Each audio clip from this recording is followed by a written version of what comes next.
ആ നരേഷ് എന്ന് പറഞ്ഞ ഒരാൾ ഇതിന്റെ റെപ്ലിക്ക ഉണ്ടാക്കുന്ന കാര്യമൊക്കെ ഞാൻ ഇന്നലെ പറഞ്ഞില്ലേ. ഇയാളുടെ തന്ത്രം ആണ് ഈ ഉണ്ണികൃഷ്ണൻ പോറ്റിയും പയറ്റിയിരിക്കുന്നത്.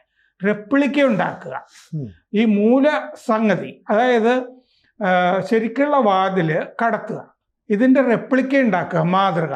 എന്നിട്ട് ഈ replica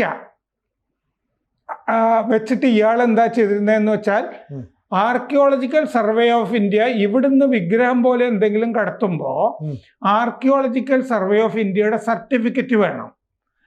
archaeological survey of India പറയും ഇത് അത്ര പഴക്കമൊന്നുമുള്ള പുരാവസ്തു അല്ല കേട്ടോ എന്ന് പറയും. അപ്പൊ ആർക്കിയോളജിക്കൽ സർവേ കാണിക്കുന്നത് എന്താണെന്നറിയോ? ആ റെപ്ലിക്ക ഇല്ലേ, മാതൃക ഉണ്ടാക്കിയത്, ഇതാ കാണിക്കുക. എന്നിട്ട് ആ സർട്ടിഫിക്കറ്റ് വെച്ചിട്ട് ഈ മൂലവിഗ്രഹം ഒരുപാട് വർഷം പഴക്കമുള്ളത്, ശബരിമലയിലെ ശരിയായ വാതില്, ഇതൊക്കെ പുറത്തേക്ക് കയറ്റുമതി ചെയ്യുക. അതായത് മോഹവില കൊടുക്കാൻ പറ്റുന്ന സാധനങ്ങളൊക്കെ മാറ്റും അല്ലെ. മോഹവില കൊടുക്കാൻ പറയുന്ന സാധനം വിദേശത്തേക്ക് കടത്തുമ്പോൾ അതിന് മോഹവില ഇല്ല എന്നുള്ള ആർക്കിയോളജിക്കൽ സർവേ ഓഫ് ഇന്ത്യയുടെ സർട്ടിഫിക്കറ്റ് വെച്ചിട്ടാണ് കടത്തുന്നത്. മോഹവിലയുള്ളത് ഇവിടുന്ന് കടത്താൻ പറ്റില്ല.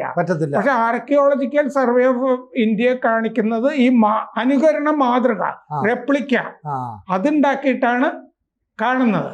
അപ്പൊ ശബരിമലയുടെ കാര്യത്തിലും റെപ്ലിക്ക ഉണ്ടാക്കിയിട്ടുണ്ട് ഉണ്ണികൃഷ്ണൻ പോറ്റി പോയിട്ട് ആന്ധ്രയിലെ നരേഷിനെ കൊണ്ട് ഹൈദരാബാദില്. അപ്പൊ അതുകൊണ്ട് സുഭാഷ് കപൂറിനെ പോലെ ഏതോ ഒരു സംഘം ഉണ്ണികൃഷ്ണൻ പോറ്റിയുടെ പിന്നിലില്ലേ, ഇന്റർനാഷണൽ സംഘമായിരിക്കാം. അതാണ് ഹൈക്കോടതി പറയുന്നത്.